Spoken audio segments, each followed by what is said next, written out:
Bonjour, c'est Ursule. Bienvenue à Vie et Miséricorde. On est le 1er janvier 2026. Amen. Ne nous lassons pas de faire du bien. Amen. Ne nous lassons pas de faire le bien. Alors, 2 Thessaloniciens 3, le verset 13 nous dit ceci. Quant à vous, frères, ne vous lassez pas de faire du bien. Amen.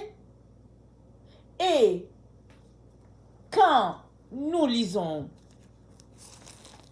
Jacques, il nous encourage à démontrer notre foi par nos actions. Il dit, ne vous bornez pas à écouter la parole de Dieu. Posez des actions.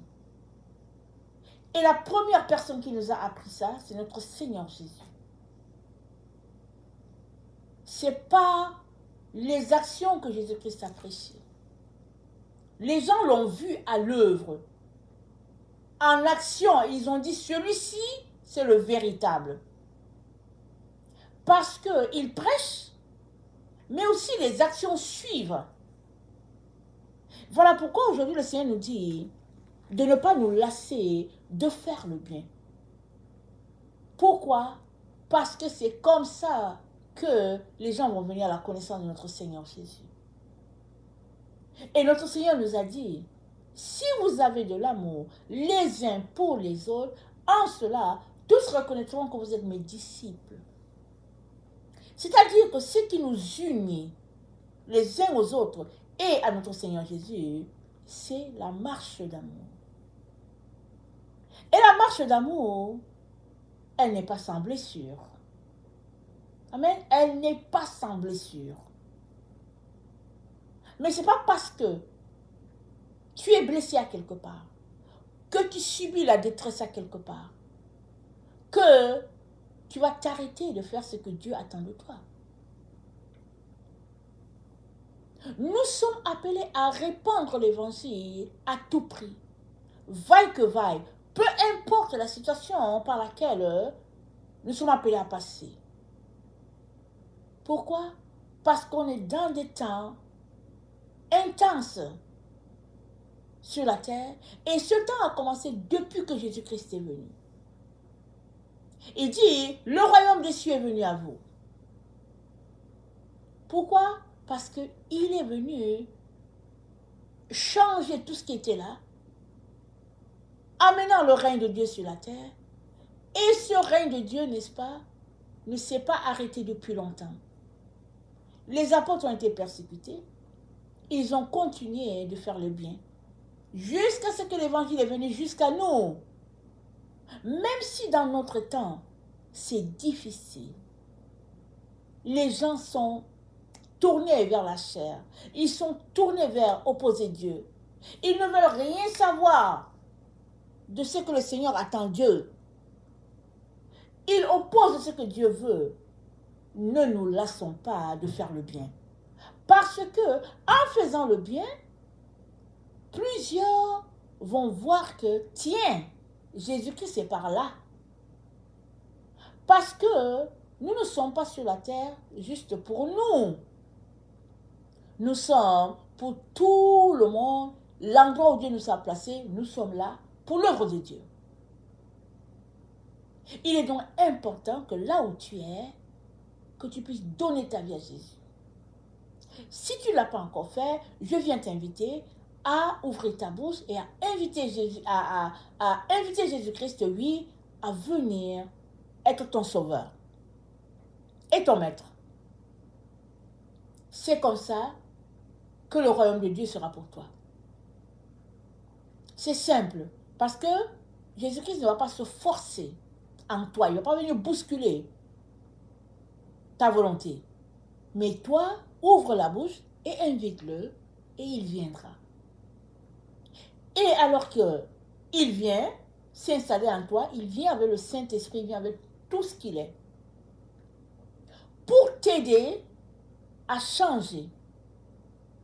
Si tu es une personne introvertie, réservée, ne voulant pas qu'on s'implique dans tes affaires ou quoi, il va venir Et il va t'aider à devenir cette personne que Dieu a conçue pour la terre, dans ce qu'il t'a appelé à faire. On vit dans une époque où les gens sont très méchants. On pourrait alors être tenté d'être méchant. Mais Dieu dit, ne vous lassez pas de faire du bien. Peu importe la méchanceté des gens, tu dois continuer à faire du bien. Parce que tu ne fais pas le bien à cause des gens. Tu fais le bien à cause de Jésus, à cause de Dieu. Dieu nous a dit, aimez-les pour moi. Il a dit, en allant en fait des disciples. Comment vas-tu faire le disciple? Si tu ne veux pas partager ce que Dieu t'a donné. C'est un royaume de partage. C'est pas un royaume où c'est pour moi, c'est pour moi. Non, on va pas faire comme les enfants de 3 ans ou 4 ans que tout est pour eux. Amen. C'est un royaume de partage. Afin que le trop-plein que tu as me serve. Et puis, le manque de l'autre puisse être comblé par telle autre personne. C'est le royaume de partage, c'est la vie du ciel, une vie d'amour, une vie où on se soutient mutuellement.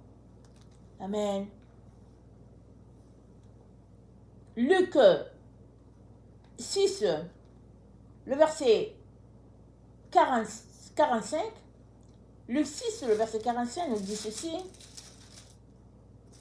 Luc 6, le verset 45. L'homme bon tire de bonnes choses de son trésor, de son cœur, et le méchant tire de mauvaises choses de son mauvais trésor. Car c'est de l'abondance du cœur que la bouche parle. C'est de l'abondance du cœur que tu poses une action pour Dieu. Il est donc important qu'on laisse Dieu élargir notre territoire. Souvent, on a vécu dans le manque. Souvent, la situation est difficile et puis on ne veut pas donner. On se dit, mais je vais garder ça pour demain. Et souvent, hein, on s'imagine que Dieu ne va pas nous aider, alors on se garde quelque chose. Mais on est dans le temps où les gens ont besoin de connaître Dieu. Tout comme quand le Saint-Esprit est venu pour la première fois, en un jour, 3000 personnes ont donné leur vie à Jésus. Ils se sont convertis parce qu'ils ont vu ce que Dieu faisait au milieu de ce groupe-là. C'est la même chose que nous devons faire dans les temps où nous sommes, même si les temps sont difficiles. Nous ne devons pas nous lasser de bénir, de partager ce que nous avons. C'est en cela que tu révèles Jésus-Christ. Amen. Et au verset 38, c'est dit, donnez et il vous sera donné. On versera dans votre sein une bonne mesure, serrée, secouée, et qui déborde, car on vous mesurera avec la mesure dont vous serez servi. Mais c'est qui va te mesurer? C'est Dieu qui va te mesurer. Amen. C'est Dieu qui te mesure. Si tu dis que tu aimes Jésus, alors aime-le avec tout ce que tu as, avec tout ce que tu es. Aime Jésus. Et lui, il sait comment il va te combler. Parce que ton surplus, c'est sûrement pour quelqu'un d'autre. Ne garde pas les choses. Même si on vit dans une société où les gens disent de ne pas donner, les gens vont jeter les choses dans la poubelle. Et même il y a des endroits où les gens ferment les poubelles à cadenas parce qu'ils ne veulent pas que les gens aillent manger dans la poubelle. Voilà le temps dans lequel on est. Mais Dieu nous dit de donner. Et c'est lui qui pourvoit. Amen. Et dans Marc 4, au verset 24, c'est dit, prenez garde à ce que vous entendez. On vous mesurera avec la mesure dont vous serez servi, on ajoutera un pour vous. Qu'est-ce que tu entends quand Dieu te parle?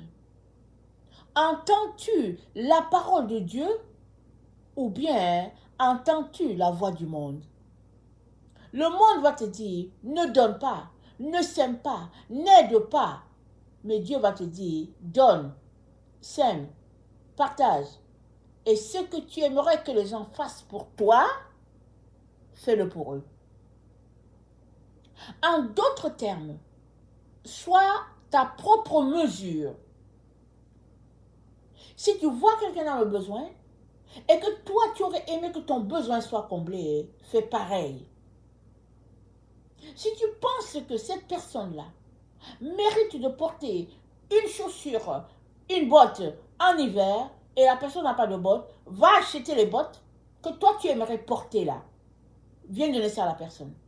Si toi tu penses que tu porterais une botte de 200$, alors va acheter la botte de 200$, viens donner ça à la personne. Ne va pas lui acheter une botte de 20$ que tu ne porterais pas et tu dirais je l'ai béni. Non. Dieu regarde au cœur. Et c'est de l'abondance du cœur que la personne tire son trésor. Laissons Dieu nous transformer. Ne nous accrochons pas à ces choses-là. Elles sont passagères. Élargissons nos territoires parce que le royaume de Dieu a besoin de s'étendre sur toute la terre. Ne sois pas la personne qui va bloquer l'œuvre de Dieu parce que tu n'auras pas donné.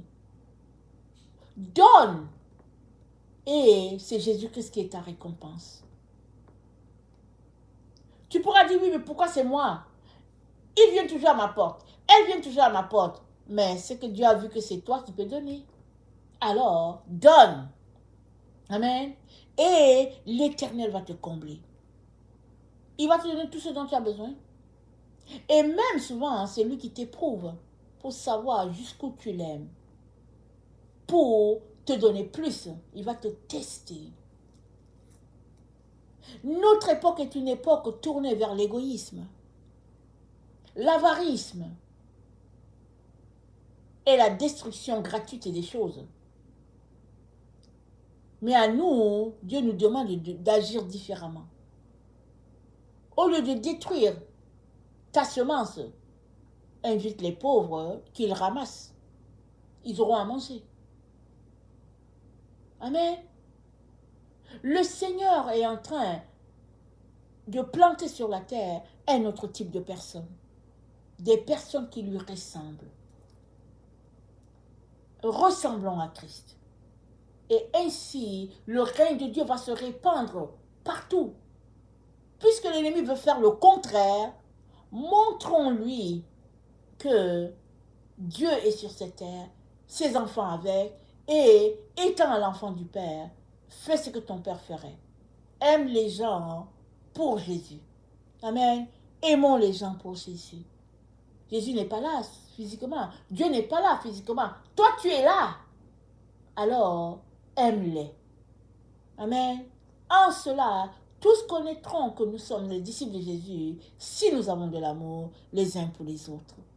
Que le Seigneur bénisse sa parole, que sa gloire se répande sur la terre et je viens encore nous souhaiter une bonne et heureuse année 2026 remplie des bénédictions de Dieu.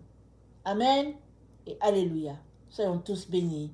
Amen et Amen.